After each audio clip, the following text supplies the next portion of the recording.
Welcome back to Regional Food Japan. This is Taka.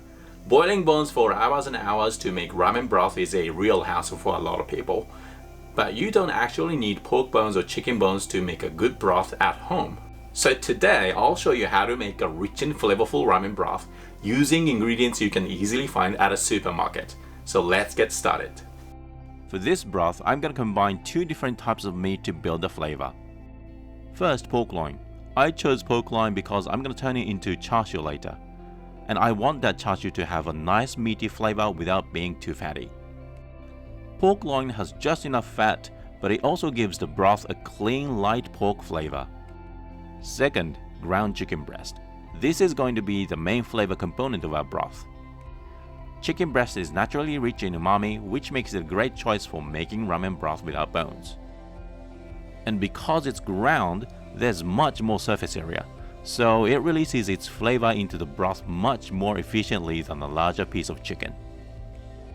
For the aromatics and dry ingredients, we'll need green onion, ginger, and kombu. Kombu has a different type of umami from meat, and when the umami from kombu, chicken, and pork come together, something magical happens.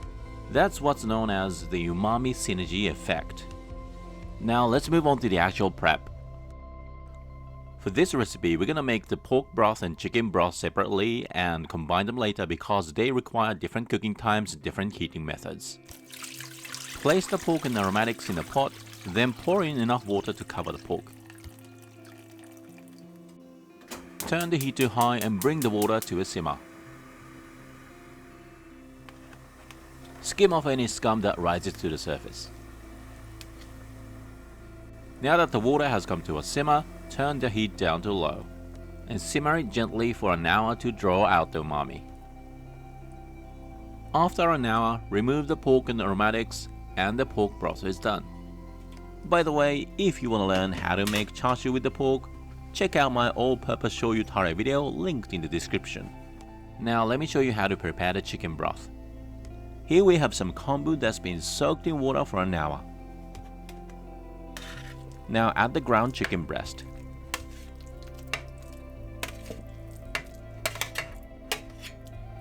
Then break it up to disperse it evenly in the water.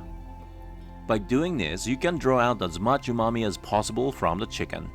It's basically the same idea as using ground meat when making consomme.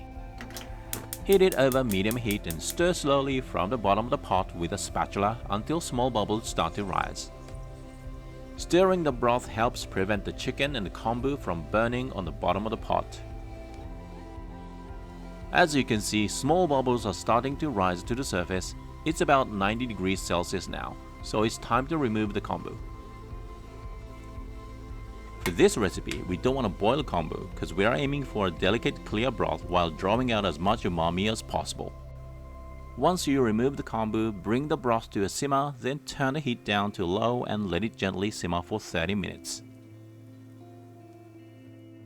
After 30 minutes, strain the broth through a strainer lined with a paper towel. Take your time and strain the broth gently to keep it nice and clear.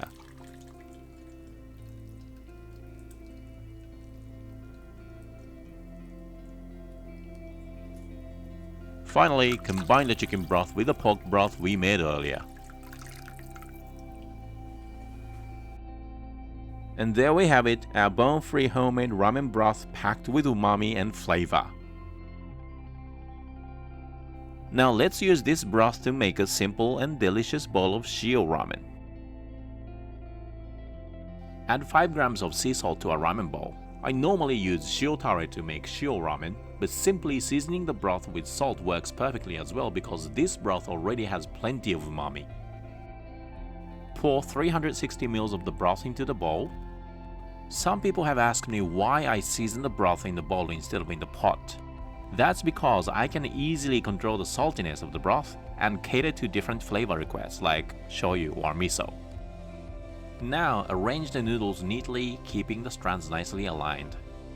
By the way, if you want to learn how to make ramen noodles from scratch, check out my homemade ramen noodle video in the description below. Top the ramen with chashu, ramen eggs, and chopped green onion. And finally, pour melted lard over the green onions. There we go, this is a flavorful bowl of Shio Ramen made with our easy bone-free ramen broth. This broth is light and clean, but still full of umami from the chicken, pork, and kombu. It's a great example of how you can make a satisfying ramen broth at home without using bones. I really hope you give this recipe a try at home. If you found the video helpful, I'd really appreciate a thumbs up and please subscribe to the channel. It really helps me keep making videos. Thank you for watching and see you in the next one. ありがとうございました。